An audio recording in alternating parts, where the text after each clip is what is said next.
Shall I go? Whenever you're ready. Yeah. We did it on the bus. We did it in the park. We did it in the basement room of the National Portrait Gallery. We did it in the cinema. We did it on New Year's Eve in an empty carriage on the Central Line. We did it on the little pebble beach in the shadow of the Oxo Tower. We did it in the kitchen and the garden. We did it in the bath. We did it, of course, in the bedroom. Anna was the only girl I ever went out with who was also a narcoleptic, and we slept everywhere together.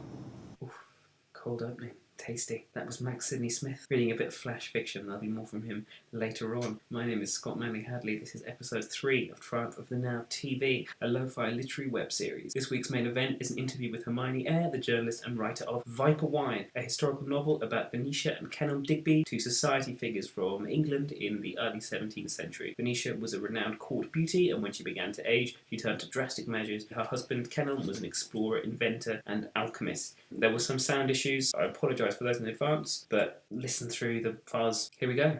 You might see my cute little doggy in the background running around. It's a postmodern historical novel, is that fair? Yeah. It's a true story, but I've taken serious liberties with the truth to try and be actually more truthful. We don't actually really know what really happened. That's why I had to make it up. Yeah. I probably would have been tempted to write a history if I'd found a whole new cache of her letters or diaries or something. Why are people scared of times colliding? I look back on it and I think, nobody wants anachronism in their story. And the reason is because it ruptures. You're just in the flow of a really good story, and then suddenly the anachronism makes you think about the writer and their concerns. It's a real puncture. I think it's only a particular type of reader who has traditionally gone for that sort of thing. But I felt like what I was doing just excited me, and I found it was a way of making historical fiction kind of work in the internet age, because it was perhaps for people used to many different sources, roving about with their information and weaving in quotes and ideas and like a real sort of tapestry of stuff. I used to be a beauty editor. I was sort of winding in that whole bullshit that comes from that cosmetics industry bullshit, and that was very much quite a feminist thing. It was with us then, it's with us now. There is also nothing to disqualify you from writing about makeup, but also engaging with literature in the most like intense and Joyce loving, card carrying, like proper pretentious intellectual way. Like my seriousness of intent, I am second to none. Like I'm pretty nerdy, but I'm also quite interested in specifically female concerns as well. Alchemy is seen as sort of in the ranking of intellectual pursuits. Alchemy is kind of abstruse and at the top of it, and like beauty is obviously ranked right at the bottom, like beneath contempt intellectually. But actually, they're both of them are after the same thing, which is immortality, and they're both like messing with tinctures, and they're both perhaps interested in the unwritten things, the unsayable things, like the invisible stuff, which is part of like a female kind of understanding which is not expressed. The historical novel is pretty good at that because it's so kind of slippery. It can be about so many different things at once, the time it's written and the time it's purportedly about, and why not about the future. I was very, very much guided by that T.S. Eliot quote from, 4 quartets about time present contained in time past. Oh no, she's laying down in front of the lawnmower!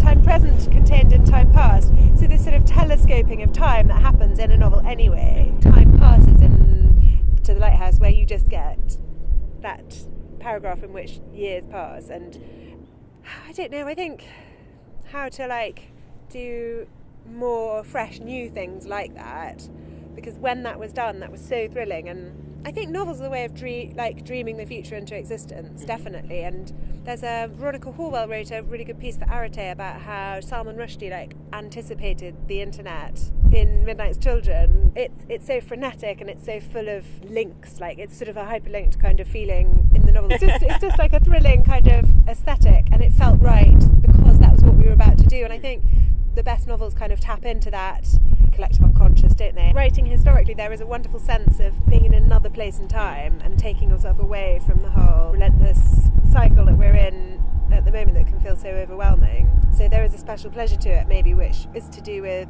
culture speeding up.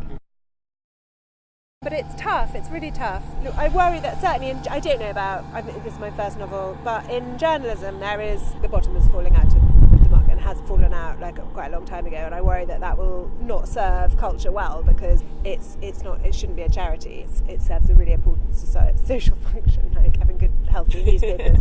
They're not valuing writers. Like, it's all about like join our like cookery club. That's not journalism. But if that keeps if that subsidises the journalism, then maybe it's got to be done. I saw a great pop-up advert on the Guardian website recently that said, "Help keep the Guardian free by giving us money."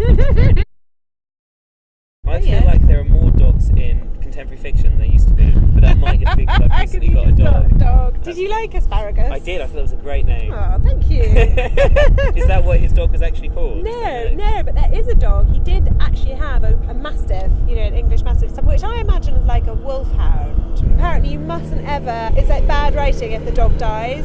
But then also, this dog is this man's best friend, so I'm guilty of equally bad. Bereaved widower gets a dog and feels better.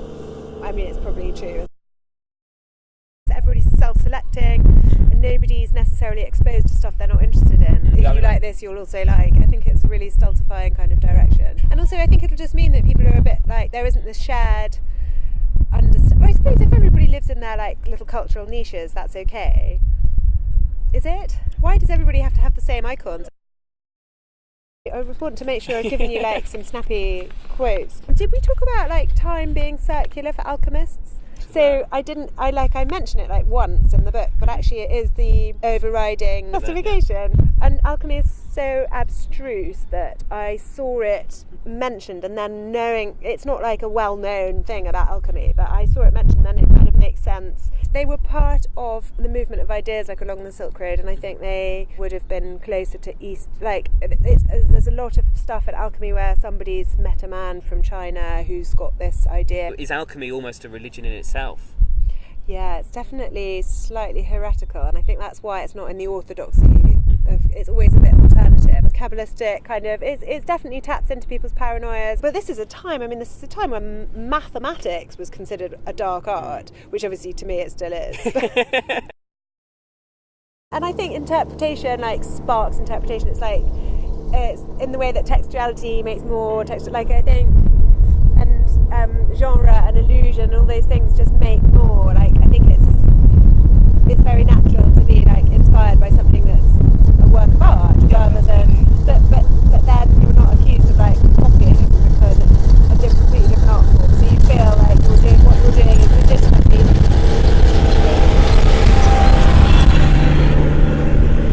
As I said before, lo-fi. Apologies for those sound problems. Thank you very much to Hermione for that interview. There's some interesting stuff. All the same, if anyone wants to get involved in the show, do a reading, be interviewed, please get in touch with me via triumphofthenow.com or facebook.com/triumphofthenow or my Twitter account at Scott_Hadley. If you want to tweet about us, use the hashtag TOTNTV. If you want to contribute and interview an interview with someone you know, someone who's far away, if there's a writer you think I should be talking about or talking to, then do tell me please. Do tell me please. We're going to go back to Max Sidney Smith now for another story.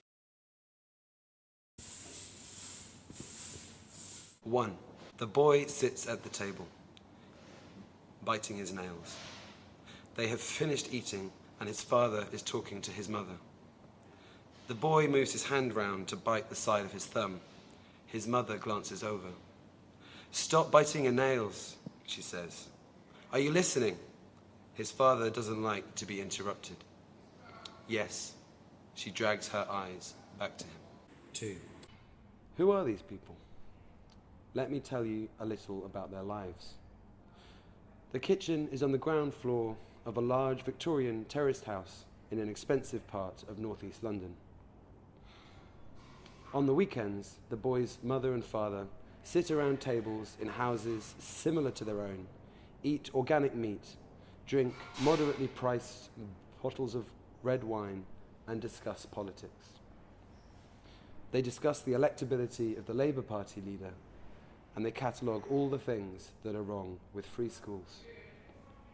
The boy's father is something of a star at these events. He writes for a leading left-wing periodical and is a great talker. He is talking now about his recent article. The language of advertising is purely reflective, he says. He waves his hand lazily in the air, and his plump belly rises and falls under the sweater. It reflects us back to ourselves as we would like to be, such that when we buy, we are buying an illusion of ourselves, and when we consume, we are consuming ourselves. The boy's mother nods absently. She is thinking about the boy's nails. The boy's mother is not a star at the long dinner parties of northeast London. She is a social worker. Her job has not required her to cultivate grand narratives about the future of the left. She has small stories. She has stories about bruised, pale mothers peering round the door frames from dark hallways, about absent fathers and forgotten, dirty nappies left on the boil. The people in her stories are nameless because of client confidentiality. People listen to her out of a sense of obligation. They know they are supposed to care about the people in her stories. They are the raison d'etre of the left. But they would rather talk about deconstruction or what Morales has done for the pueblos of Bolivia. They cannot smell the shit under their noses. 3. The boy kisses his parents goodnight. Climbing into bed, he can hear the sound of raised voices. His mother's voice high and fast, his father's deep and slow. He stares into the darkness. He can taste the chalky dryness in his mouth. "Don't bite your nails," she said. She should have listened. If she listened, even pretended to listen, they would not be shouting now. Sometimes the boy tried to listen, but his father used words he did not understand. He never talked about real things. It was always ideas. His fingers hurt, but he cannot move except to bite. The biting and thinking are locked into each other, and he does not have the will to break out. He bites a bit more and a bit more. 4. Later, the boy's mother comes to his room and sits on the side of the bed. In the dark, she cannot see what he has done. It is only when she reaches out to touch him that she realizes the sheets are wet and something is wrong. She stands quickly, steps across the room, and turns on the light. The boy's head is buried in his shoulder. It is twitching. The sheets are dark red. She goes closer, peels the sheet, and screams. The boy hears her but does not look up. He cannot. The boy's father is in the doorway now, holding his toothbrush and blinking and adjusting his spectacles. What's the matter? The mother does not turn. She is looking at what is left of the boy's arm, the licked, clean white of the humerus. She's holding her hand under her nose to hide the tangy copper smell of blood. The words seem to the boy to come from far, far away. He is eating himself, he hears his mother say. That's it for this week. Thank you very much to Hermione Eyre and Max Sidney Smith. It's time for SolidBald to play us out.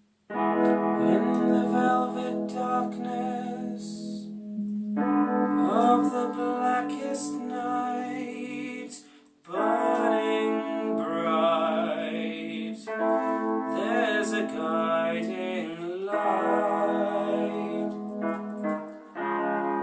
No matter what or who you are,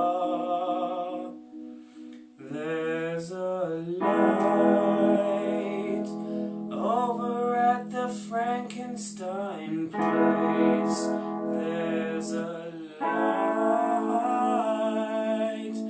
burning in the fireplace.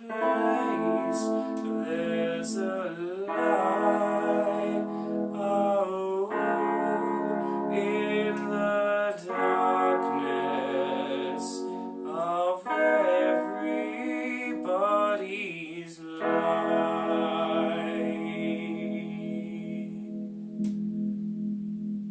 like televisions that are powered by dinosaurs.